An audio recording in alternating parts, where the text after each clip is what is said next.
Good morning, children. This is the second session of Lesson 8, Part B, Trade in Agriculture Produce.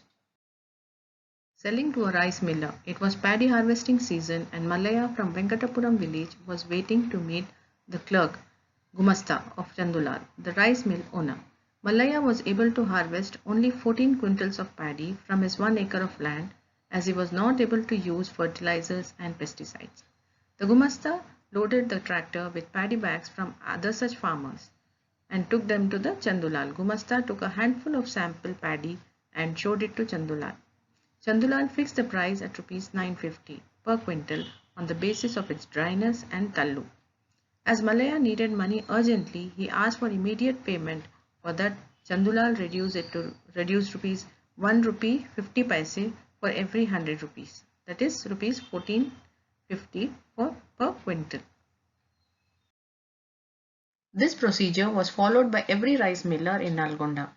4 months back, Malaya borrowed rupees 5,000 from Chandulal on the condition that the paddy must be sold to him at price quoted or fixed by Chandulal himself.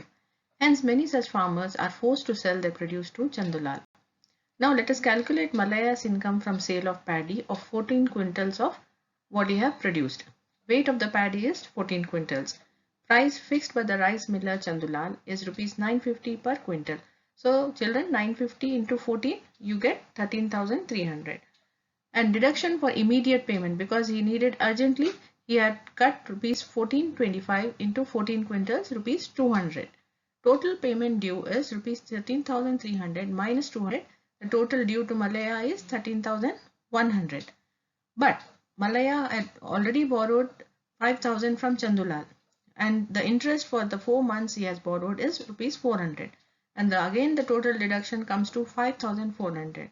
Therefore, the amount due for paddy is rupees 13,100 and the deduction is rupees 5,400. Now the total amount to be received by Malaya is rupees 7,700 only.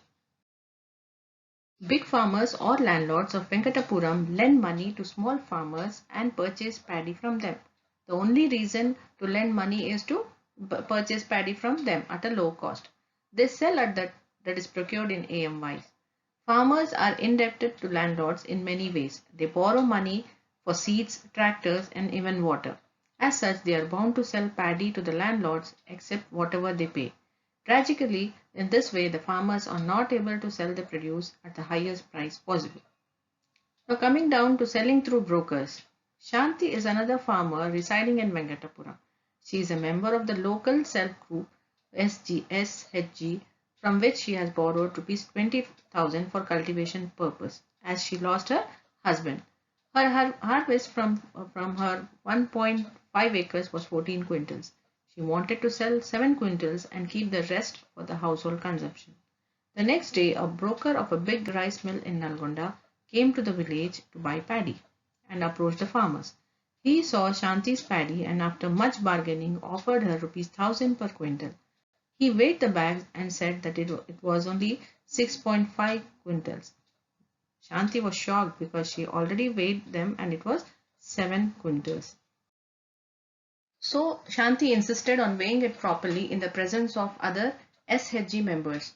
The broker took the paddy and promised to pay the money in 15 days. 2 weeks later, he had paid her rupees 6,825 as he had already deducted rupees 2 per quintal as his brokerage or commission. Brokers are the persons who mediate between farmers and town-based big rice millers or wholesale paddy merchants. They procure paddy in small quantities from farmers like Shanti, and they also charge commission from both the farmers and the millers. Some of them function as money lenders also.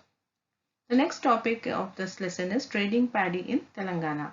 How the trading is done in Telangana state. Paddy is cultivated in Telangana, is mostly sold in the market, and farmers keep only a small share for their own use. Large farmers sell most of their produce in the markets.